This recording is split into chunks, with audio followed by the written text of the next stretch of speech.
Hey guys, Joe here with Stephanie from our food service team, and we're at our food service week in Brazelton, Georgia. Or is it Brazelton?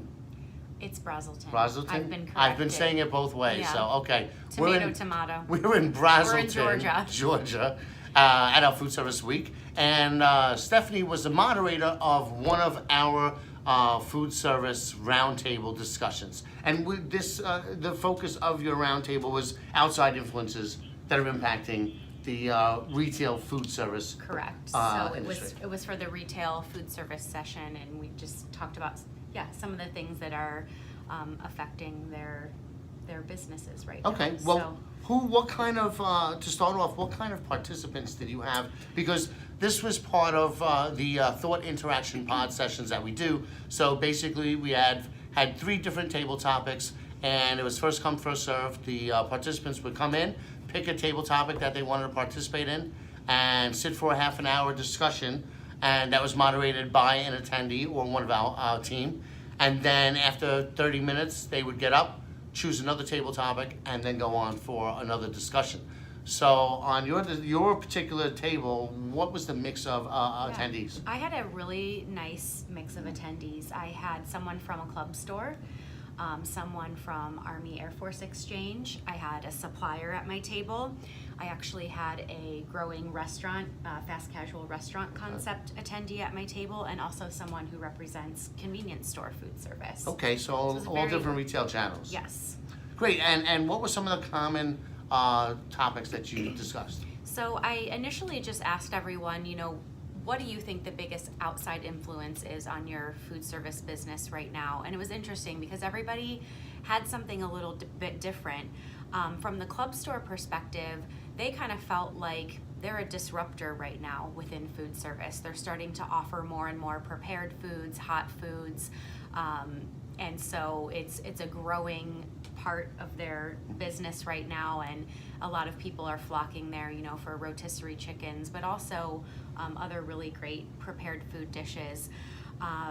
From the grocery perspective, this actually came from the supplier at the table. He feels that grocery stores with food service operations are kind of in competition with themselves in more than one way. Okay. One way is just too many stores per, within a location, within a location okay. That people have a lot of options, a lot of places they could go. And to your point, you mentioned well, it's almost, what's the point of going to the grocery store, right? It's what I find funny, and I know Grocerants are getting really big now, but I still find it a little funny because the whole purpose of a grocery store is to provide food for people to eat at home.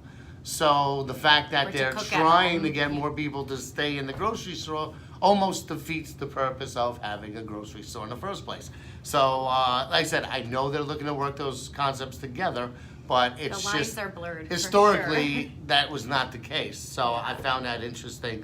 And one of the other things that was, we had a panel, not a panel discussion, we had an educational session this morning with Data Essential.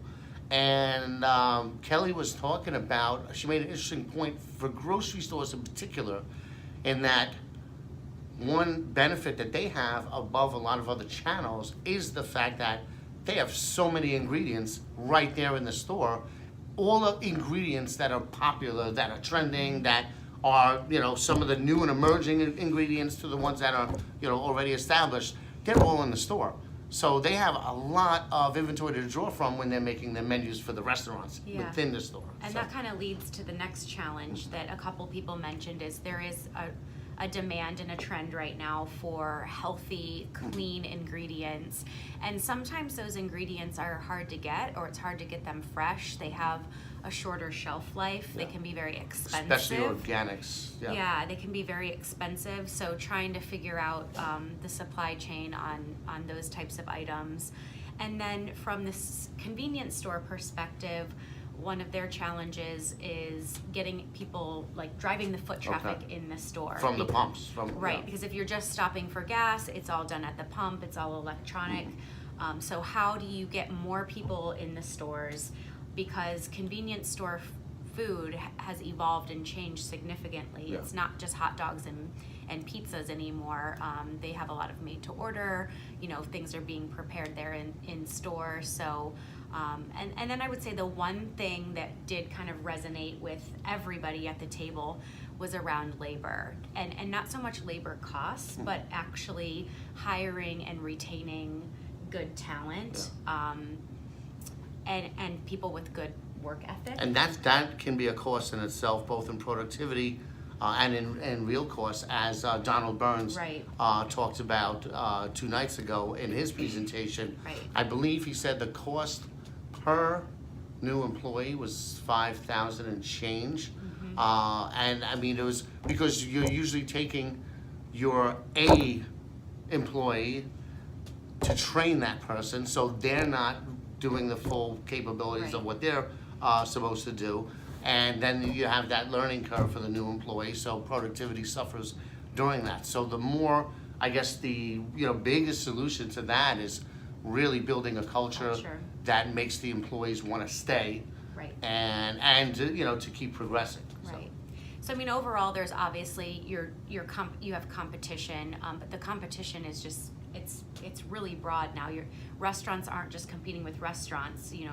Grocery stores aren't just competing with grocery stores. They're all competing with one another, and there's only so much out there that the consumers can take in. So it's really fighting for. Everyone's trying to be everything, and Yes. soon we're just gonna have, it's just gonna say store, and it's gonna have a restaurant, and it's gonna have store, food, everything. Just Right. so it's everyone trying to get into each other's business, and it'll be interesting to see how this plays out a few years down the road. Absolutely. What concepts win, which ones end up being the top concepts, Right.